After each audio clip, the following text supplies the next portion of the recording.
warahmatullahi wabarakatuh. Alhamdulillahi rabbil alamin. Wassalatu wassalamu ala sayyidil mursalin wa ala alihi wa ashabihi ajma'in. Asyhadu an la ilaha illallah wahdahu la syarika lah wa asyhadu anna Muhammadan abduhu wa rasuluh. Allahumma salli wa sallim wa barik ala nabiyyina Muhammad wa ala alihi wa ashabihi wa man tabi'ahum bi ihsanin ila yaumiddin. Amma ba'd. Ibu-ibu jamaah kajian Ramadan Majlis Ta'lim Rawdatul Jannah yang semoga semuanya diberikan keberkahan oleh Allah Subhanahu wa taala. Satu topik besar yang kita angkat dalam kajian spesial Ramadan di Majelis Ta'lim Rawdatul Jannah MTRJ terkait dengan ketahanan keluarga.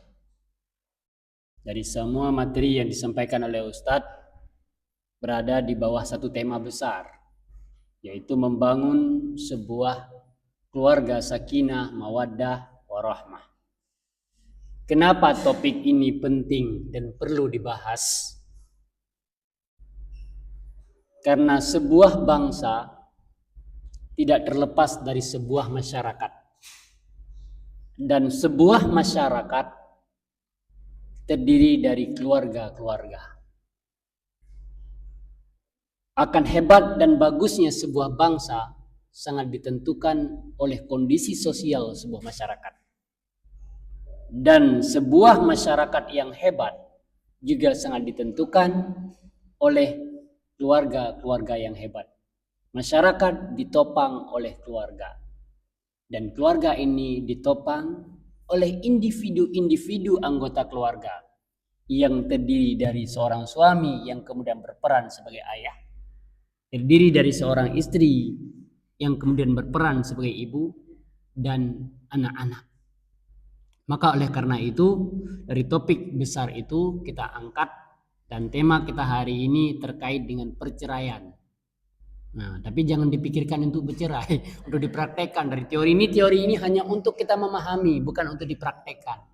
Nah, ini harus kita garis bawah dari awal. Nanti kan ilmu yang tidak diamalkan bagaikan pohon yang tak berbuah. Dalam bab ini tidak perlu diamalkan, tapi dipahami. Tapi kalau sudah masuk, nah ini diamalkan. Nah, bercerita tentang perkawinan di dalam Al-Quran disebut dengan, diumpamakan, diibaratkan, diungkapkan dengan satu istilah bahwa perkawinan itu adalah ikatan yang sangat kuat. Mitsaqan ghalidha, ikatan yang sangat kuat. Jadi perkawinan, pernikahan yang menyatukan antara dua makhluk planet, laki-laki dan makhluk planet perempuan, dengan karakter yang berbeda, dengan penciptaan yang berbeda, kemudian bersatu dalam satu ikatan yang sangat kuat, yang dengan visi misi yang sama, dengan tujuan bersama, yaitu membangun sebuah keluarga, dan diungkapkan dengan istilah mitsaqan ghalidha, ikatan yang sangat kuat sekali.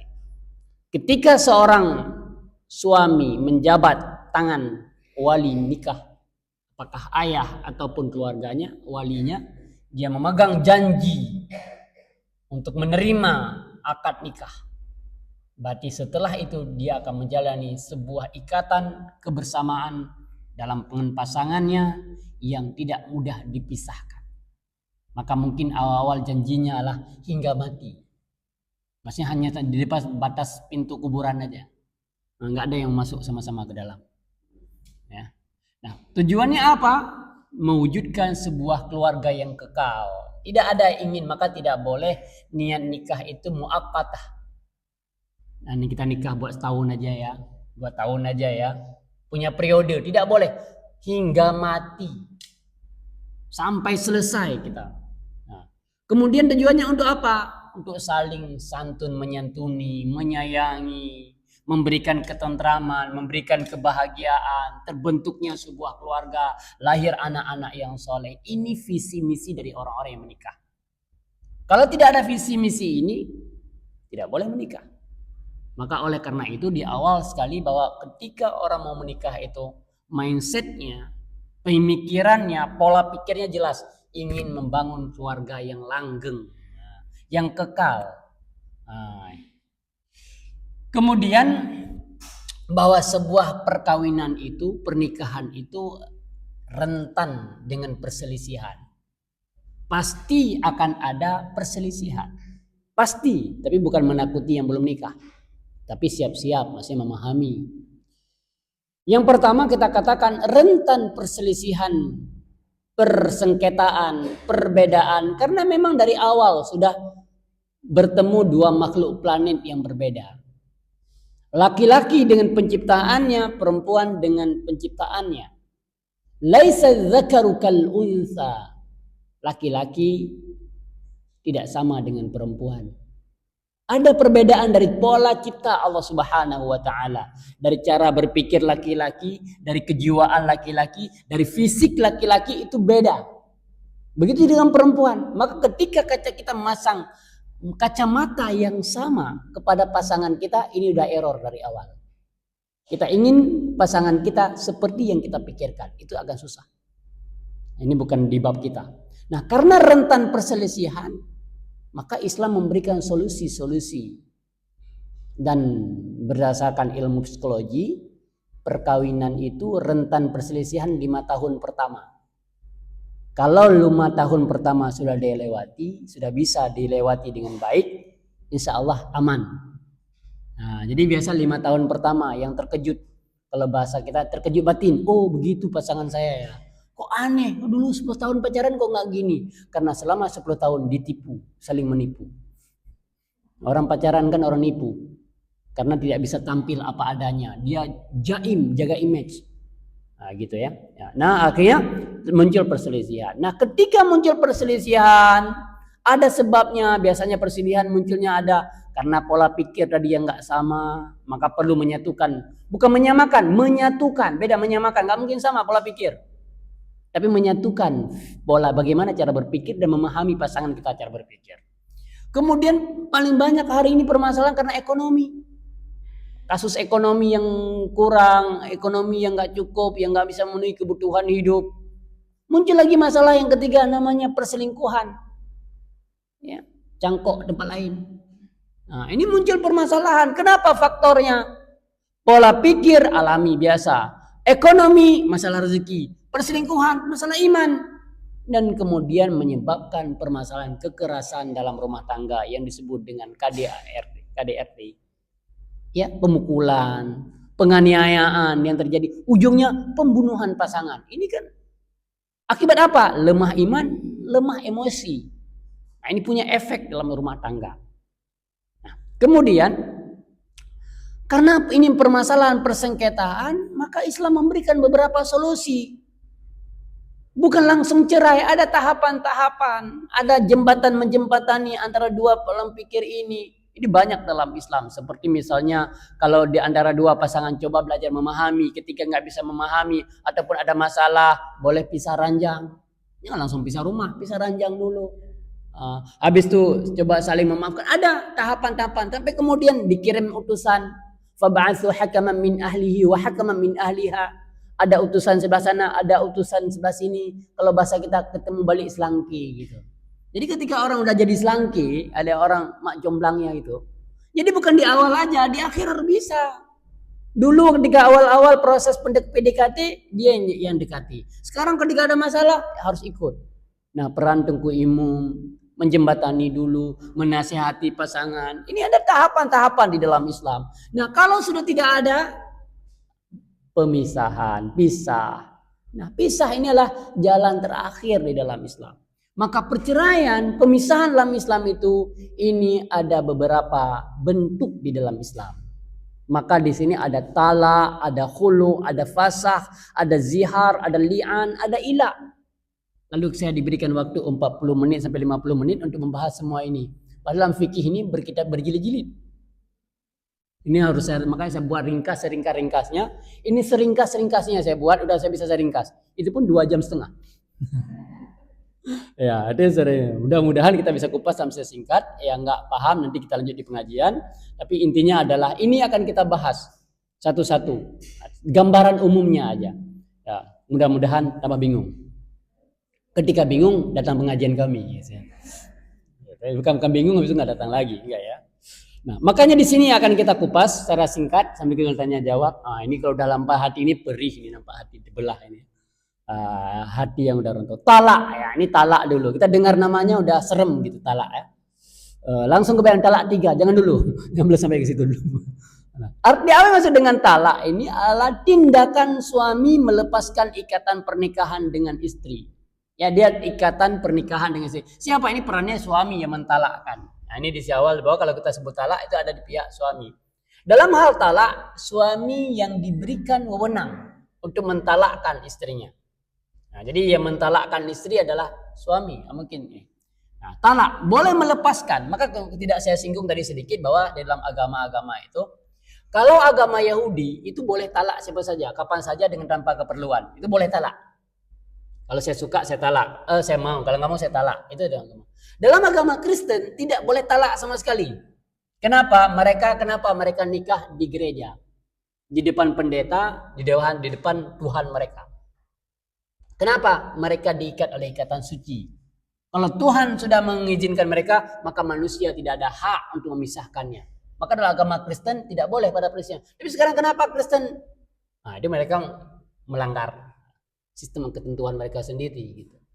Tetapi Islam tidak membolehkan begitu mudah-mudah main talak cerai. Kalau memang sudah tidak ada jalan lain, hanya ini jalan satu-satunya, maka boleh cerai. Karena apa? Islam ini tujuan membangun rumah tangga adalah untuk bahagia.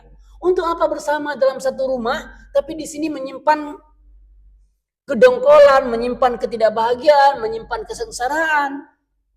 Maka demi kemaslahatan umat manusia, Allah menurunkan syariat itu talak. Dan talak ini pertama, kalau talak istilahnya ini adalah diberikan kepada laki-laki.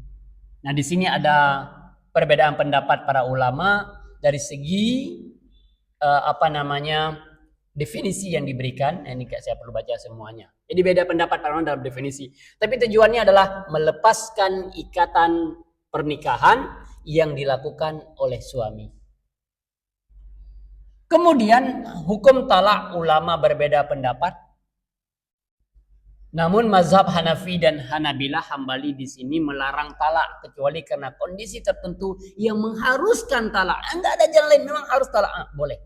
Kalau tidak boleh main talak-talak. Enggak boleh minta cerai, enggak boleh main langsung ceraikan. Karena dulu ketika nikah tidak dipaksa harus nikah. Kamu suka, kamu ambil anak orang. Hamba dia udah siap. Manis tatamin kumul ba'ah falitazawwaj. Laki-laki yang sudah mampu menikah. Dan perempuan yang sudah mampu menikah, menikahlah. Nah, ketika mereka sudah menjalaninya, punya kewajiban, punya tanggung jawab, punya konsekuensi, mereka harus menjaga itu. Misalkan ghalidha, ikatan yang mereka itu harus mereka jaga dengan baik. Nah, maka tidak boleh kecuali ada sebab, kata mazhab Hanafi dan Hambali. Kemudian para ulama mengatakan, di sini mazhab Hambali mengatakan ada masanya talak ini wajib. Karena ketika hakim memandang bahwa jalan satu-satunya yang bisa dilakukan untuk menyelesaikan persengketaan dua orang ini, satu pasangan ini hanya dengan talak itu, maka itu jadi wajib. Yang ditahan-tahan memang hanya ini solusi. Ada kalanya talak ini menjadi haram atau makruh. Di sini para ulama mengatakan talak ini hukumnya makruh katanya. Kalau ketika apa? Ketika kebersamaan mereka, pernikahan ini mereka ini membawa mudarat. Kalau mereka dibiarkan bersama, mendatangkan mudarat bagi istri, mendatangkan mudarat yang tidak akan membahagiakan. Ada lagi, udah di sini makruh, ya. Bagi diri sini. Kemudian talak juga boleh. Kalau misalnya ini karena dari suami talak. Kalau misalnya istrinya buruk perilaku, buruk akhlak. Dinasihatin udah udah nggak ada ini boleh aja nih. Udah dinasihatin nggak mau berubah menjadi lebih baik lagi. Atau talak ini menjadi sunat saat istri sudah mulai mengabaikan hak-hak Allah, hak-hak agama, tidak mau sholat, tidak mau puasa, tidak mau lagi nutup aurat, sunat malah ditalakin. Nah, gitu. Jadi bukan biarin aja, karena banyak orang itu yang nggak menjalankan agama, urusan nanti dia kemekerah, nanti dia tanggung sendiri. Tidak. Kalau suami istri yang melanggar, dia nanggung siapa? Suami. Yang nanggung dosanya siapa? Suami. Apalagi kalau nggak pernah dinasehatin. Kalau dinasehatin, tidak berubah juga, dia sabar, lebih bagus. Udah nasehatin, nggak juga berubah. Mudah-mudahan satu hari doa, ya Allah berubahlah. Nah gitu. Nah, kemudian kita bicara tentang talak orang yang dipaksakan. Kalau tiba-tiba orang diletakin pistol, pedang dengan ini, kamu talakkan istrimu, kalau tidak kau mati.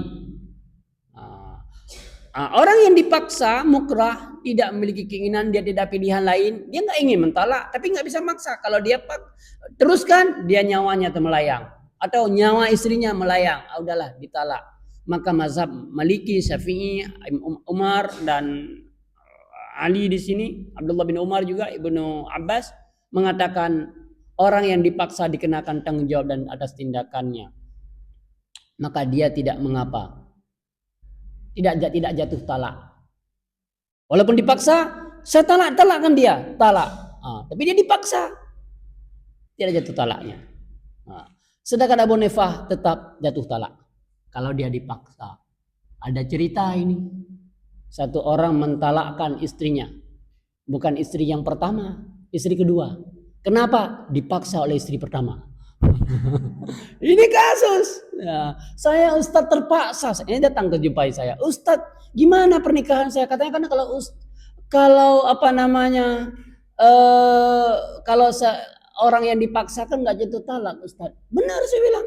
Saya dipaksa, Ustadz. Dipaksa sama siapa? Orang perampok atau apa? Bukan, istri pertama saya. Jadi bagaimana, Ustadz? Jatuh, saya bilang. Kenapa? Ada keinginan. Dan dia ada punya pilihan di situ. Punya pilihan. Jadi tidak boleh istri pertama menuntut, dia boleh menceraikan itu kan. Jadi dia ketika dia poligami, dia udah siap dengan segala konsekuensi. Kemudian bagaimana dengan orang yang talak lagi mabuk, lagi teler, lagi sedeng gitu kan. Nggak sadar, namanya orang mabuk tidak sadar apa yang diucapkan gitu, orang teler. Bagaimana kalau dia mentalakkan istrinya dia lagi mabuk? Tapi mabuk ini karena minum khamar, bukan mabuk laut. Bukan mabuk gara-gara makan ranum. Lu gak mabuk gara-gara ranum. Itu gak termasuk karena makan siri. Atau mabuk kendaraan, itu gak termasuk mabuk. Itu sebenarnya bukan mabuk, itu pusing namanya. Ini bahasa kita mabuk. Saya Ustaz gak boleh sholat Ustaz. Kenapa? Saya lagi mabuk. Kenapa? Naik bus tadi. Oh itu gak kira sholat, dia gak boleh itu. Nah itu mabuk, itu bahasa kita. Bahasanya adalah sebenarnya pusing. Orang yang mabuk karena minum khamar, menurut jumhur ulama mayoritas, jatuh talak karena mabuk. Kenapa? Dia itu mabuk karena dia sendiri yang buat. Dia sendiri yang mengambil minuman keras. Maka dia punya konsekuensi itu. Dia mengambil makanan sehingga dia terjatuh kepada perbuatan haram, lalu dia hilang ingatan, dia mentalak, maka jatuh talaknya. Sebagian ulama lagi mengatakan orang mabuk tidak berakal, tidak jatuh talak. Pengadilan Mesir mengatakan tidak jatuh talak. Nah, ini pendapat pengamat. Tapi kalau saya lebih cenderung jatuh talak karena dia buat. Kemudian orang lagi marah, ini banyak kasus ini. Waduh, saya dicerai sama suami saya, dia lagi marah, Ustaz. Gimana tuh, Ustaz? Ya. Nah, talak yang diucapkan dalam keadaan marah memiliki status hukum yang sangat kompleks dalam Islam. Ini tergantung dari tingkat kemarahan. Apakah marah itu hilang akal? Ada orang marah hilang akal. Nggak sadar dia sedang marah, mulai marah. Habis itu, kenapa? Kok bisa? Kenapa? Menetes air matanya tadi. Dia emosi yang nggak bisa dikontrol. Nah, ada marah ringan, marah yang tidak menghilangkan kesadaran biasa, marah-marah biasa. Tapi ada marah betul-betul marah. Memang betul-betul marah. Dia nggak sadar lagi apa yang diucapkan, dia tidak sadar lagi apa yang dihancurin. Tahu-tahunya nggak ada apa-apa di rumah lagi, udah habis. Rumah udah dipukul, HP udah dibanting kan, semua sudah dihancurkan semuanya. Pas sadar pusing, gimana menggantikan lagi? Makanya Rasulullah mengatakan la taghdab, jangan marah. Nah, Kalau sudah mengucapkan talak ketika sedang marah, maka para mazhab Hanafi mengatakan dia sama dengan orang gila, orang mabuk, talaknya dalam keadaan marah, maka tidak sah talaknya. Mazhab Syafi'i mengatakan tidak sah, mazhab Malik mengatakan sah, mazhab Ali mengatakan tidak sah, mayoritas mengatakan tidak sah. Maka kalau orang lagi marah, saya benar-benar marah, benar marah, apa buktinya? Jadi merah muka saya. Merah muka kan belum tentu. Jadi ini benar-benar yang nggak sadar apa yang dia ucapkan, dia akan menyesal gitu karena dia. Maka para ulama tidak sah nikah, talaknya nggak jatuh. Ya. Yang kedua, ada orang canda-canda main-main kan, talak kamu, gitu. Main-main canda boleh nggak? Dalam Islam itu ada hal keadaan yang nggak boleh dibawa canda, tapi hukumnya serius. Canda jadi serius. Apa itu? Nikah. Iseng karena kita punya kawan. Laki-laki, kami laki-laki pegang tangan. Kunikahkan anakku. Main-main ini latihan. Kunikahkan anakku ini yang bernama ini kepadamu dengan mahar sekian, dibayar tunai. Aku terima, kata kawannya. Selesai drama kita, bukan drama ini main. Ya, jadi maka ada bab yang nggak boleh main-main. Disebut nama anaknya lengkap, anakku. Ini nggak boleh ya, gitu. Kalau memang niat betul-betul nggak apa-apa. Ya, itu dia bab yang nggak boleh. Yang kedua talak dia nggak boleh. Talak engkau. Hari aku udah ditalak, kata istrinya. Selesai. Nggak boleh main-main dalam bab itu. Kemudian bab rujuk. Kalau udah katakan rujuk harus rujuk. Jadi nggak ada boleh main canda-canda di situ. Rasul mengatakan seperti itu. Jadi talak kalau dalam keadaan canda berarti jatuh. Kemudian talak ada dua cara. Ada talak langsung, yaitu disebut dengan talak sarih. Talak sarih dengan menggunakan lafaz aku cerai engkau, aku talak engkau, aku pisah engkau.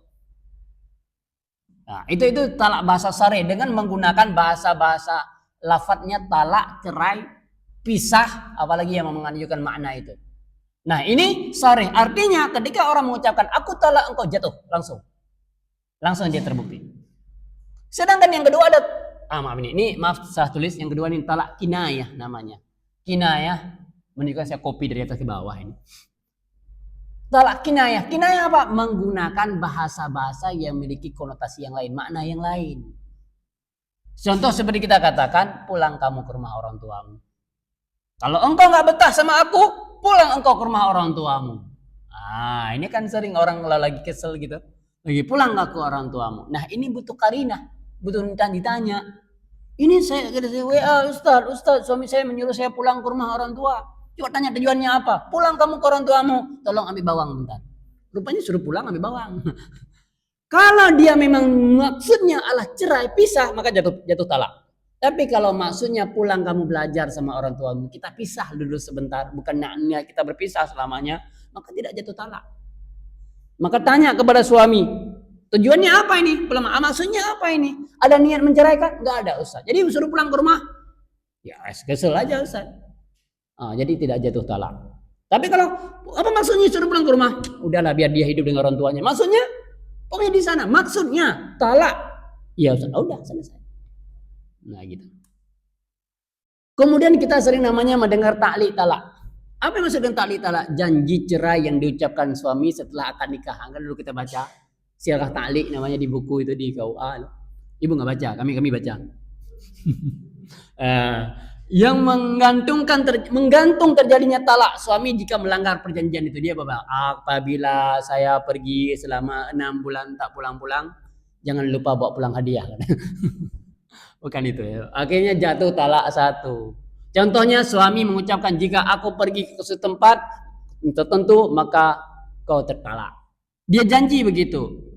Nah, apakah ini jatuh talaknya? Jatuh. Setelah talak diucapkan tidak dapat dicabut kali, nggak ada istilah cep, batal, nggak ada. Kalau udah dia pegang sirah ta'liq, saya tadi main-main, saya baca, saya nggak serius, nggak bisa main-main di situ.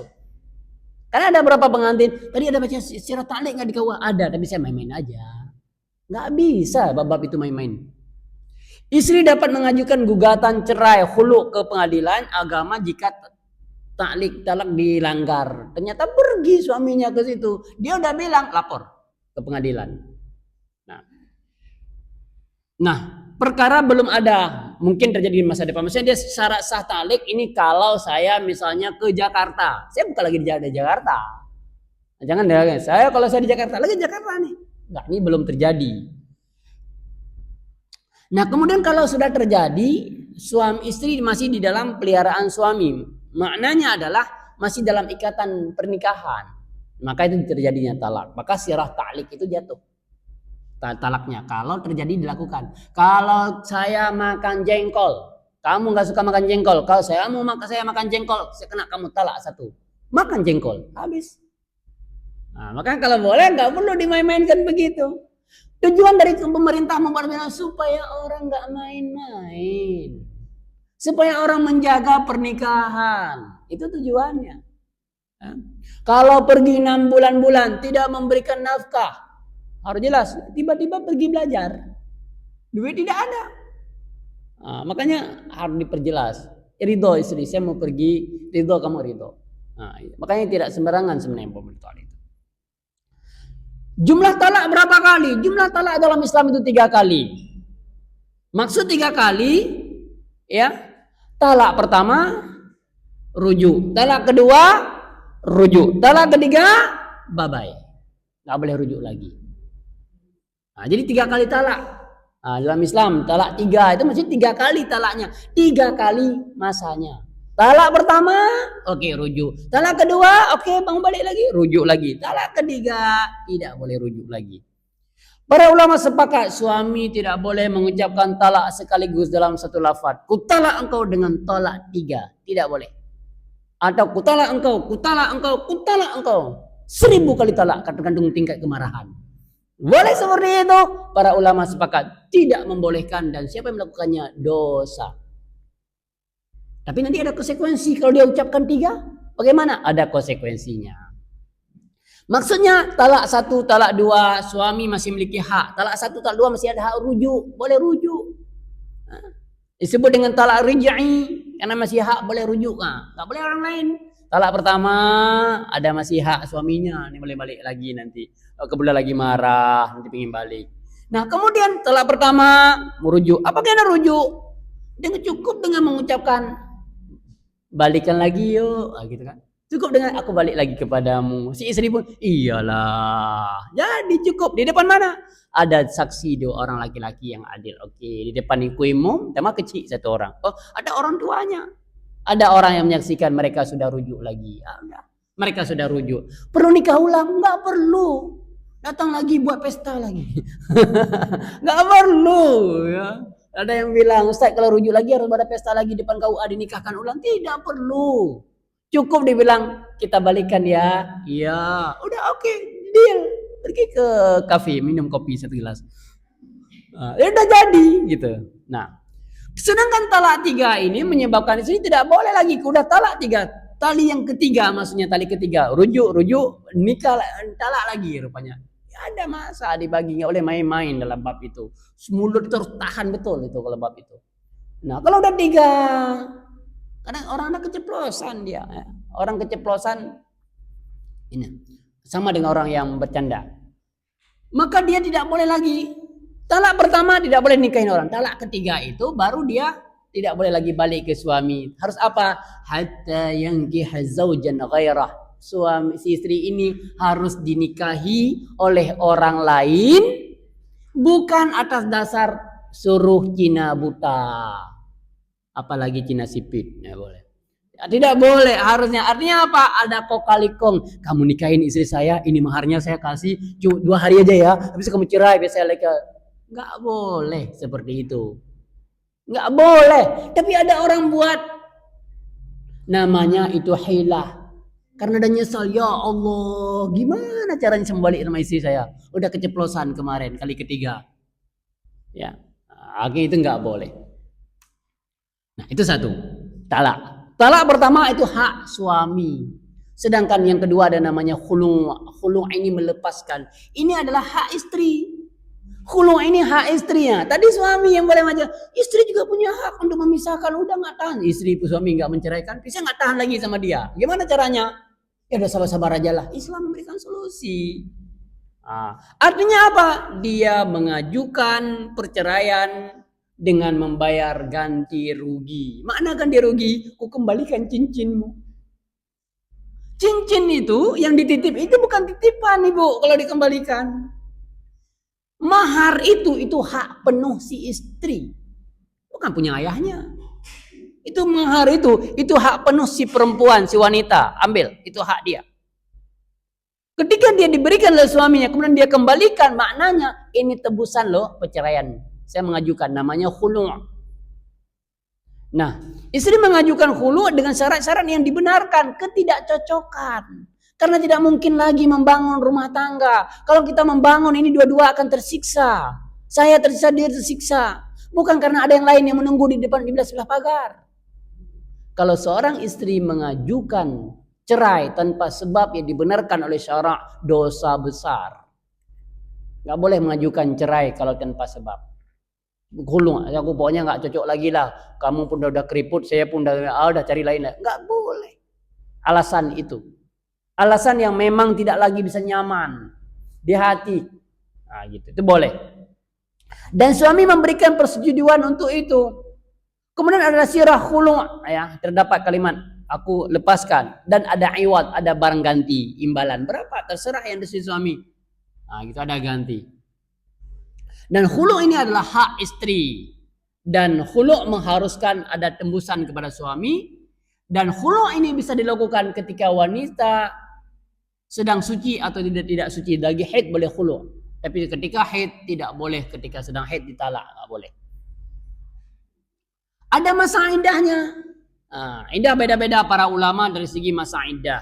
Setelah mereka khulu', dia berpisah, dia ada masa iddah. Ada ulama yang mengatakan 1 kali haid, ada yang mengatakan 3 kali haid. Ada dia sama dengan talak bain. Mana talak bain apa? Kalau wanita sudah minta dicerai, minta khulu' berpisah dengan istri, dia harus nikah balik baru bisa balik dengan si istrinya. Ada yang mengatakan dia fasakh. Apa fasakh? Tidak boleh balik selama-lamanya. Fasakh ini dia boleh balik selama-lamanya. Fasakh ini ranah hukum, ranah hakim. Jadi hakim harus pisah mereka selamanya, nggak boleh balik. Perbedaan pendapat di kalangan para ulama. Jadi punya konsekuensi. Masa iddahnya adalah talak bain, artinya selamanya. Itu paling banyak dipegang oleh para ulama. Ya, artinya tidak boleh balik, bukan talak 1 khulu' itu. Kalau khulu' nggak ada, khulu' 1, khulu' 2, khulu' 3 nggak ada dia sekali jatuh seperti talak 3. Nah, sudah, itu di khulu'. Kemudian zihar, saya mengatakan zihar, ini zihar. Zihar ini istilah yang sering digunakan oleh orang-orang jahiliyah yang tujuannya talak. Maksudnya talak bagi orang jahiliyah. Tetapi dalam Islam zihar itu bukan talak, bukan perceraian sebenarnya, tapi punya konsekuensi hukum. Nah, dalam Islam orang dilarang menziharkan istrinya. Apa yang maksud dengan zihar? Zahrun dalam bahasa Arab adalah punggung.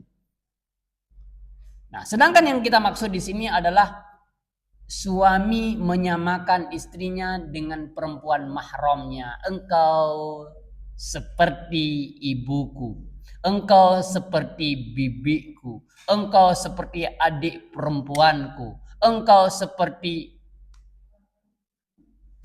mahram-mahramnya disebut semuanya. Nah, maksudnya adalah suatu ungkapan yang dilontarkan oleh suami terhadap istrinya, di mana ungkapan sengaja diucapkan suami dengan niat, wahai istriku, engkau sebenarnya haram bagiku seperti haramnya ibuku kepadaku. Itu tujuannya ucapan. Ketika kalimat dulu di zaman jahiliyah diucapkan, ini tujuannya, maknanya engkau haram bagiku, berarti kita berpisah.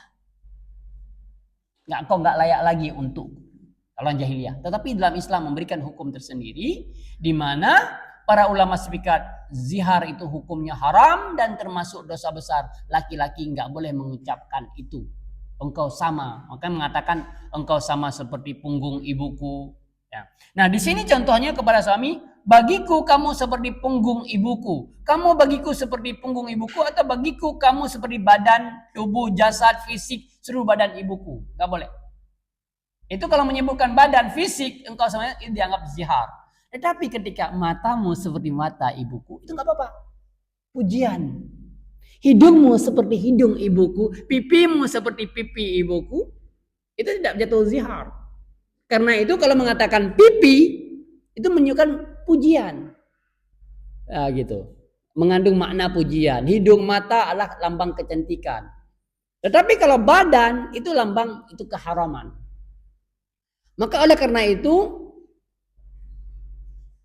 contoh ada juga zahar kinayah yang dimana kamu seperti ibuku dan saudariku. Kamu sama seperti mama ya? Kok kamu sama seperti mama ya?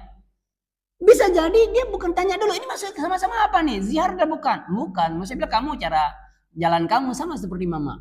Itu kinayah namanya. Maka ada zihar, ada bahasa menggunakan bahasa kinayah. Tapi engkau punggungmu sama seperti punggung ibuku. Badanmu sama seperti punggung ibuku. Berarti itu fisiknya adalah sama seperti ibu. Itu jadi haram. Zihar namanya. Tapi kamu sama seperti ibu ya? Sama seperti mama saya ya? Apanya yang sama nih? Ya, cara jalannya, cara senyumnya. Oh, itu bukan zihar. Makanya perlu ditanyakan kembali. Nah, zihar ini punya konsekuensi. Apa konsekuensinya? Suami haram menggauli istrinya sebelum bayar denda atau menunaikan kafarat setelah zihar. Termasuk haram memandang.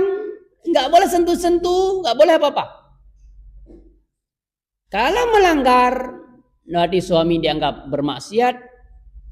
Dan kafarannya adalah pertama memerdekakan seorang budak beriman yang sehat jasmani rohani dan giat dalam bekerja. Nah ini dalam kerangka dalam Islam itu penghapusan budak. Tapi ada satu tempat yang nggak bisa dihapuskan budak di Malaysia. Malaysia panggil anak kecil budak-budak. Kedua, mungkin kalau dia itu yang satu nggak ada, nggak sanggup, dia berpuasa selama 2 bulan hijrah selama berturut-turut. 2 bulan berturut-turut bulan hijriah. Bulan puasa aja berat. Nah, yang ketiga adalah memberi makan 60 orang miskin. Masing-masing dapat 1 mod atau 3/4 kilogram makanan pokok dari negeri si pelaku. Pilihan ini. Kalau nggak sanggup yang pertama, berarti yang kedua. Kalau nggak sanggup yang kedua, berarti yang ketiga. Pilihannya. Nggak boleh serendah. Saya mau pilih yang ini. Nggak boleh. Dia harus kesanggupan. Ini zihar kalau sudah berjaya. Itu konsekuensi. Setelah dibayar kafarat, baru balik ke istrinya. Nah, yang kedua adalah li'an. Li'an ini dari kata la'nat. Apa li'an? Ini adalah perceraian dalam Islam di mana suami menuduh istrinya berzina. Wah, ini nuduh istrinya berzina. Li'an merupakan sumpah yang diucapkan di mana dia menyatakan laknat engkau wahai istriku. Dia menuduh istrinya berzina. Maka dalam konteks ini penyebab li'an terjadi li'an karena suami menuduh istrinya berzina tapi tidak memiliki saksi dan bukti. Enggak boleh. Kamu enggak boleh. Mana saksinya? Mana buktinya? Itu ada di YouTube. Enggak boleh begitu. Saksi di dalam Islam itu harus dalam bab zina 4 orang saksi laki-laki. 4 orang saksi laki-laki yang melihat. Ada orang mana? Ada orang sembunyi di belakang rumah aja. Nggak ada orang dapat 1, 2, 3. Nggak cukup syarat untuk menuduh orang jadi berzina. Nggak boleh. Lebih baik diam. Menuduh orang berzina kalau dalam hal orang biasa saja, ya itu hukumnya qazaf, harus dicambuk 80 kali. Kalau orang berzina dicambuknya 100, orang menuduh orang lain berzina itu qazaf namanya. Dan kemudian suami tidak mengaku sah kehamilan istrinya. Ini anak siapa ini? Ini bukan anakku. Buktinya nggak mirip. Nggak mesti mirip anak itu. Nah, maka akibatnya perkawinan putus selamanya. Anak yang dikandung dinasabkan kepada ibunya. Suami terbebas dari kewajiban memberikan nafkah. Istri tidak berhak atas harta suami. Anak yang dilahirkan dari li'an tidak dapat dinasabkan kepada suaminya. Itu konsekuensi dari li'an. Nah, kemudian li'an juga dalam masa suami tidak menggauli istrinya, dalam aku tidak akan menggauli engkau selama 40 hari. Selama dalam 40 hari itu dia boleh rujuk dan boleh membayar kafarat. Tapi setelah 40 hari dia punya pilihan sekali lagi sama depan hakim. Talak atau balik. Nah gitu. Jika suami melanggar sumpah ilah dan kembali menggauli istrinya sebelum batas waktu yang ditentukan, maka ia wajib membayar kafarat. Kafarat ilah sama dengan kafarat melanggar sumpah biasa, memerdekakan seorang budak, memberi makan 10 orang miskin, masing-masing 1 mud, 6 kilo, atau memberikan pakaian kepada 10 orang miskin, atau berpuasa selama 3 hari. Ini pilihan. Lebih ringan daripada zihar. Lebih ringan daripada zihar. Maka yang terakhir yang paling penting adalah terima kasih. Nah, jadi ini sebenarnya materinya udah saya singkat habis, ada permasalahan-permasalahan dalam masalah talak, cerai. Ini semuanya, tapi sekali lagi bahwa ini hanya untuk pengetahuan, bukan untuk pulang dipraktekkan.